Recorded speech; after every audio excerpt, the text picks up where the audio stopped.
नमस्कार, आप देख रहे हैं स्पेशल रिपोर्ट। मैं हूं आपके साथ में मानसा मलिक। एक मौलाना का फतवा, 10 लाख का इनाम और सिर मुंडाने की चुनौती, यह है आज की सबसे बड़ी खबर। एक फतवे की चुनौती मिलने पर जब सोनू निगम ने कहा कबूल है, तो फतवा देने वाले मौलाना की पोल कैसे खुली, ये देखिए इस रिपोर्ट।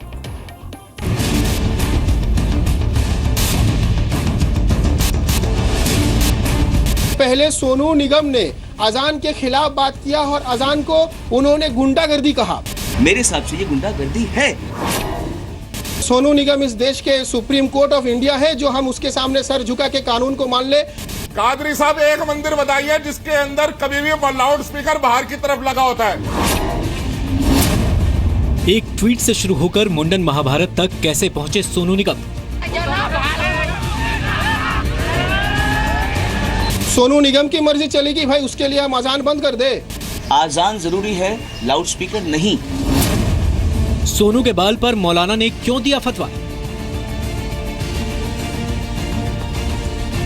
सोनू निगम को टकला करके उसके गले में फटीचर से फटीचर जूता उसका गले में डाल के हर जगह अगर उसको ले जाके घुमाया जाएगा, ये काम करने वाला इंसान को मैं अपने तरफ से 10 लाख रुपया इनाम दूंगा। यही वो गुंडागर्दी है जिसका मैं जिक्र कर रहा था। मौलाना की चुनौती, सोनू निगम को कबूल।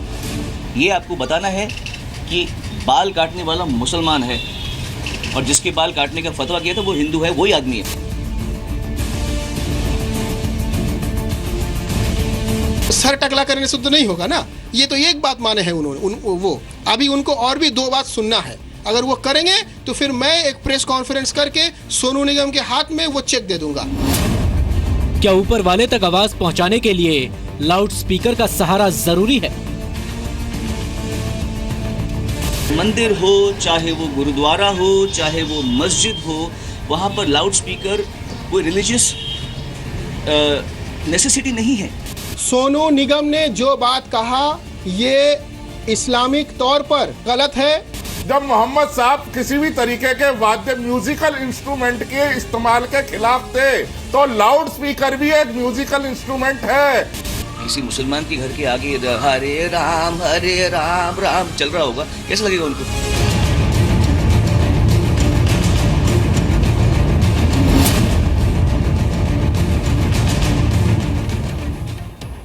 तो देख रहे हैं ना आप, कोलकाता के मौलवी सैयद शाह आतिफ अली कादरी ने गायक सोनू निगम पर फतवा दिया। ये फतवा अजीबोगरीब था, जिसमें सोनू को गंजा करने और जूतों की माला पहनाने पर 10 लाख का इनाम देने का ऐलान किया गया।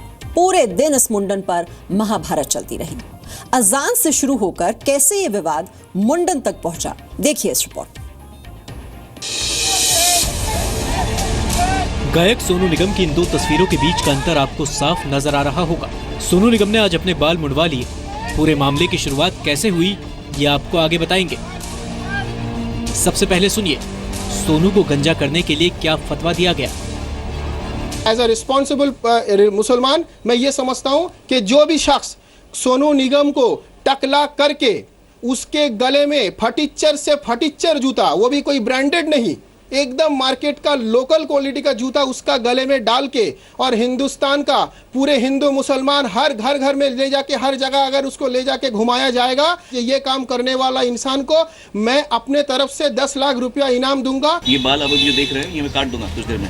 अभी भी 2 काम बाकी है। मुस्लिम नेता और पश्चिम बंगाल अल्पसंख्यक यूनाइटेड काउंसिल के उपाध्यक्ष सैयद शाह आतिफ अली कादरी ने सोनू निगम की अजान पर की गई टिप्पणी के बाद फतवा जारी किया था। खबर मिलते ही आज सुबह सोनू ने ट्वीट करके ऐलान किया कि वो दोपहर को सर मुंडवाएंगे और साथ ही मौलाना को 10 लाख रुपए तैयार रखने को भी कह दिया। यही वो गुंडागर्दी है जिसका मैं जिक्र कर रहा था। मैंने आलिम को बुलाया। ये बाल अब जो देख रहे हैं ये मैं काट दूंगा कुछ देर में। एंड ये कोई चैलेंज नहीं है, ये कोई नेगेटिविटी नहीं है। ये एक आप लोगों से निवेदन है कि आप इस देश को क्या बना रहे हो। हिंदी में अपने घर में सोनू निगम पत्रकारों के सवाल का जवाब दे रहे थे, तभी सोनू निगम की प्रेस कॉन्फ्रेंस के बीच में ही उनको गंजा करने के लिए हेयर स्टाइलिस्ट आलिम पहुंच गए। आलिम भाई, आलिम जी आ चुके हैं। ओके, सोनू निगम के बारे में कई तरह की बातें हुई। बॉलीवुड की फिल्मों में सुर बिखेरने वाले सोनू ने यह भी बताया कि उन्होंने ये मुद्दा क्यों उठाया और आस्था के नाम पर लाउड स्पीकर का सहारा लेने वालों से उन्हें क्या दिक्कत हो रही है। कि मैं उन मंदिरों और गुरुद्वारों के भी अगेंस्ट हूँ जो लोगों के सर पे बैठ के लाउड स्पीकर चलाते हैं, जो उनके रिलीजन को फॉलो नहीं करते। किसी मुसलमान के घर के आगे हरे राम राम चल रहा होगा, कैसा लगेगा उनको? तो वो जो लोग उसको फॉलो नहीं करते, उनके सर पे बैठ के रिलीजन, वो इट्स इक्वल। तब मैंने लिखा था गुंडागर्दी है बस। सोनू निगम की मर्जी चलेगी भाई, उसके लिए हम अजान बंद कर दे। तो सोनू निगम की मर्जी चलेगी भाई, तो क्या सोनू निगम इस देश के सुप्रीम कोर्ट ऑफ इंडिया है जो हम उसके सामने सर झुका के कानून को मान ले? सोनू निगम है कौन इस देश के सोनू निगम है कौन? सोनू ने साफ किया कि उन्होंने किसी भी धर्म को निशाना बनाकर ट्वीट नहीं किया, बल्कि वो सभी के लिए एक समान नियम चाहते हैं। लेकिन सैयद कादरी के मुताबिक सोनू ने अजान के खिलाफ बात की और इसकी सजा देने वाले को इनाम 10 लाख मिलेगा। जब किसी मंदिर के ऊपर या किसी मस्जिद के ऊपर लाउड स्पीकर लगाया जाता है तो ये एक स्टेटमेंट बोली जा रही थी कि मैं देखो तुम सबको बता रहा हूँ, यहाँ पे मेरा रिलीजन का चलता है। मेरे हिसाब से ये गुंडागर्दी है, ये मेरा मानना है। आपके लिए शायद ये लाड प्यार होगा, मेरे लिए लाड प्यार नहीं है। पहले सोनू निगम ने अजान के खिलाफ बात किया और अजान को उन्होंने गुंडागर्दी कहा, अजान की आवाज को उन्होंने गुंडागर्दी कहा, उन्होंने अजान की आवाज को गुंडागर्दी कहा। सेक्युलर में समझता हूं अपने आप को। खुद को सेक्युलर बताते हुए सोनू ने दावा किया कि ये मुद्दा उठाकर पूरे देश में उनकी हालत अल्पसंख्यक जैसी हो गई है। सोनू का मुंडन करने वाले को इनाम देने की घोषणा करने वाले सैयद कादरी ने सोनू को इस्लाम के खिलाफ बता दिया। इतना सेक्युलर में समझता हूँ अपने आप को, ना मैं राइट विंग हूँ ना मैं लेफ्ट विंग हूँ, मैं इधर बीच में स्टैंड करता हूँ। मैं जानता हूँ कि मुझ जैसे लोगों की तादाद कम है, ज़्यादातर राइट विंग है, ज़्यादातर लेफ्ट विंग है, बीच के लोग बहुत कम मिलते हैं।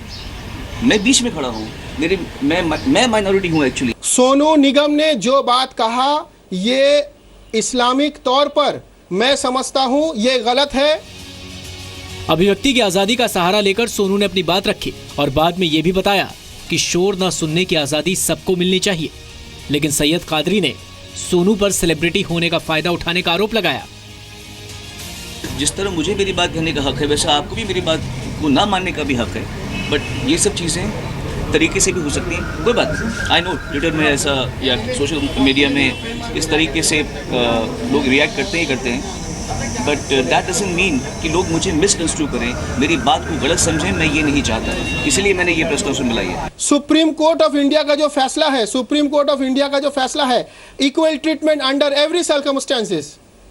तो अगर ऐसा है कि सबके लिए लॉ बराबर है, हम सुनिए, हम रिलीजियस लीडर हैं बोल के हम गलत कुछ करेंगे गलत है, आप सेलिब्रिटी है बोल के आप कुछ भी करेंगे, और वो कानून नहीं है। कानून जो है वो सबके लिए बराबर है। सवाल जवाब के बीच सोनू हेयर स्टाइलिस्ट आलिम से बाल कटवाने के लिए उठे। मौलाना के चैलेंज को वो स्वीकार कर चुके थे। ये आपको बताना है कि बाल काटने वाला मुसलमान है और जिसके बाल काटने का फतवा किया था वो हिंदू है, वही आदमी है। वो हो रहा है, पर इसी बात को हम प्यार से भी कर रहे हैं ना, इसमें कोई एनिमोसिटी नहीं है, कोई ज़बरदस्ती पकड़ के मेरे बाल नहीं काट रहा। मैं अपनी मर्जी से मेरे मुसलमान भाई को बोल रहा हूँ मेरे बाल काट भाई। कुछ मिनटों के बाद जब सोनू वापस आए तो उन्होंने बाल मुड़वा लिया था। अब बारी थी मौलाना सैयद कादरी को अपना वादा पूरा करने की। लेकिन 10 लाख का इनाम देने का वादा करने वाले मौलवी ने अपनी बात से पलटी मार ली। मेरे बात के मुताबिक नहीं हुआ। नहीं, सोनू निगम को मैं देख रहा हूँ, सोनू निगम ने अपना बाल को काटा है। अभी भी 2 बात बाकी है कि फटीचर जूता, जो एकदम खराब से खराब जूता, मतलब एकदम घटिया से घटिया जूता का माला उनका गले में डाल के, जो हिंदुस्तान में 100-150 जितना भी आबादी है, हिंदू मुसलमान सिख ईसाई का, और जितने धर्म के जितने घर है, हर घर में वो घूमेंगे। ये काम जो करवाएगा उसे मैं 10 लाख रुपया दूंगा। मौलाना कादरी ने सपने में भी नहीं सोचा था कि सोनू उनका चैलेंज मान लेंगे। लेकिन इस ऐलान के बाद खबरों में रहने का फायदा उनको जरूर हुआ है। जब ये मामला शांत होने को आया तो सियासी पार्टियां इसमें कूद गई। ऑल इंडिया मजलिस इत्तेहादुल मुस्लिमीन के कार्यकर्ताओं ने महाराष्ट्र के यवतमाल में सोनू निगम का पुतला चलाया और नारेबाजी की।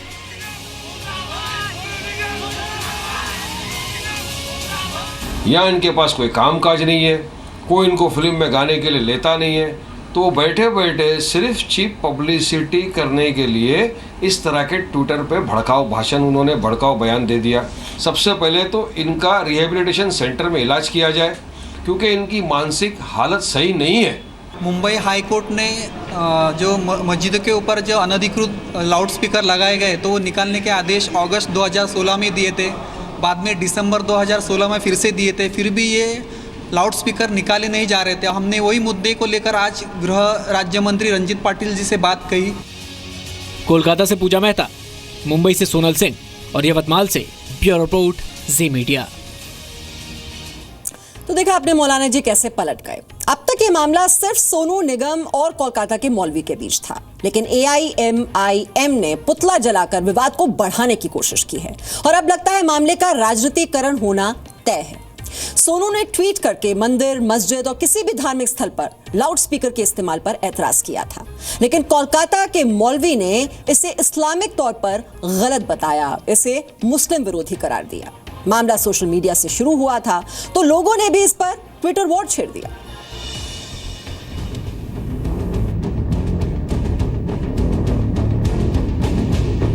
सोनू निगम ने पहले ट्वीट किया, फिर प्रेस कॉन्फ्रेंस की और फिर सिर मुंडवा लिया। मंदिर हो, चाहे वो गुरुद्वारा हो, चाहे वो मस्जिद हो, वहाँ पर लाउड स्पीकर कोई रिलीजियस नेसेसिटी नहीं है, क्योंकि लाउड स्पीकर का आविष्कार एडिसन की इलेक्ट्रिसिटी के बाद में हुआ है। तो ये कोई धर्म का हिस्सा नहीं है कि बहुत सदियों से चलती आ रही है बात। किसी भी तरह के शोर को गुंडागर्दी बताने के बाद प्रेस कॉन्फ्रेंस में सवाल सोनू पर भी उठे। सवाल ये कि जब आप म्यूजिक शो करते हैं तो उसमें भी तो शोर होता है। हमारे शो 10 बजे खत्म हो जाता है, बस जो गवर्नमेंट का डिक्टेट है। 10 बजे से 1 मिनट बाद हमको कभी भी कॉप्स अलाउ नहीं करते। आप बताइए इसका आंसर। तो क्या हम ये मानकर चले कि आप कह रहे हैं कि अजान की जो आवाज़ आती है या मंदिरों से जो आवाज़ आती है उसके लिए रॉन्ग टाइमिंग है उसका, रॉन्ग टाइमिंग है। सफाई देते देते सोनू ट्वीट के बारे में बताने लगे। ये भी बताया कि लोगों ने उनसे ट्वीट करके क्या क्या सवाल पूछे। कुछ लोगों ने ये बात पकड़ी है कि मैंने मोहम्मद क्यों लिखा है, मोहम्मद साहब क्यों नहीं लिखा। Now this is a problem of the English language. हम हिंदी में शिव जी कहते हैं, इंग्लिश में शिवा कहते हैं। हम इंग्लिश में लिखते वक्त शिव जी नहीं निकलता, शिवा, कृष्णा, रामा ऐसे आता है। श्री राम नहीं आएगा, श्री कृष्ण नहीं आता इंग्लिश में लिखते हुए। So when you writing a tweet जिसमें एक लिमिटेड जगह में आपको कुछ बात कहनी है, तो मोहम्मद साहब या प्रॉफिट मोहम्मद आदमी के दिमाग में आता ही नहीं है। कुछ घंटों के भीतर हुई इस घटना के बाद सोशल मीडिया पर सोनू निगम को सपोर्ट करते हुए ट्वीट्स और तस्वीरें वायरल हो गए। कालीचरण शर्मा ने कहा, सोनू निगम के बाल कटवाने के बाद अगर मौलवी जी ने 10 लाख नहीं दिए तो फतवे पर सवाल होंगे, दे दिए तो इनकम टैक्स विभाग के सवाल होंगे। चेकमेट। प्रशांत ने कहा, सोनू निगम का बेहतरीन जवाब, मौलवी को जवाब दे दिया सिर मुंडवाकर, बहुत फतवा देते रहते हैं। आनंद शर्मा ने कहा, मौलाना फर्जी है, ये साबित करने के लिए सोनू निगम ने बाल मुंडवा लिए, बंदा ये बिंदास है। भारत माता की जय नाम के यूजर ने लिखा, अमेरिका ने अफगानिस्तान में 10 टन का बम गिराया और 36 लोग मर गए। सोनू निगम ने एक ट्वीट किया और 1000 कोमा में है। ऋषि ने ट्वीट किया, fatwas are subject to market risk, please read the bank account statement of the concern maulvi carefully. Sarvapriya ने लिखा, सोनू निगम को 10 लाख मिलने ही चाहिए बस। फिलहाल सोशल मीडिया पर ट्वीट वार चल रहा है। अब देखना है कि सोनू के मुंडन के बाद फंस गए मौलाना सैयद कादरी अगला कदम क्या उठाएंगे। मुंबई से सोनल सिंह के साथ ब्यूरो रिपोर्ट जी मीडिया।